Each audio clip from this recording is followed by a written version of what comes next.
বোন, আমার কাছে বেশি ওয়াজ ছেলে মেয়ের আলাদা নাই। আপনার সতর আর পুরুষের সতরে কিছু পার্থক্য আছে। ঢাকাতে আপনার জন্য অসুস্থ হন আপনি, সেখানে সলাৎ আপনার জন্য নিষিদ্ধ এবং এতে আপনি পরেটার কাফফারা করতে হয় না। পুরুষ কখনো তার জন্য সলাৎ নিষিদ্ধ হয় না, সে পড়তেই হবে যতদিন সে বেঁচে আছে, একদিনের জন্য তার জন্য নিষিদ্ধ হয় না। এইভাবে কিছু পার্থক্য আছে।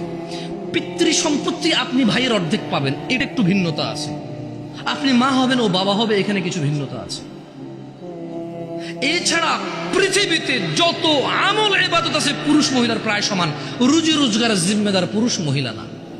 রুজি রোজগারের জিম্মেদার কে? কে কে? গার্মেন্টস কর্মী আমার ওই বোনরা যারা ঘুম থেকে উঠে সকালবেলা লক্ষ লক্ষ পুরুষের সাথে ধাক্কাধাক্কি করে গার্মেন্টসে কাজ করতে যায়, ওদের কি বাবা নেই? ওদের কি ভাই নেই? কোন পুরুষের সাথে কি ওদের বিয়ে হয়নি? কুলাঙ্গার কি ওই ভাই না? কুলাঙ্গার কি ওই স্বামী না? কুলাঙ্গার কি ওই পুত্র না? যে বেঁচে থাকতে তার বোন, তার মা, তার স্ত্রী কাজ করে তাকে খাওয়াইতে হয়, অথচ তার জিম্মেদারি ছিল না। দোষী কে এ জায়গায়? মেয়ের চাইতে বেশি দোষী এখানে ছেলে।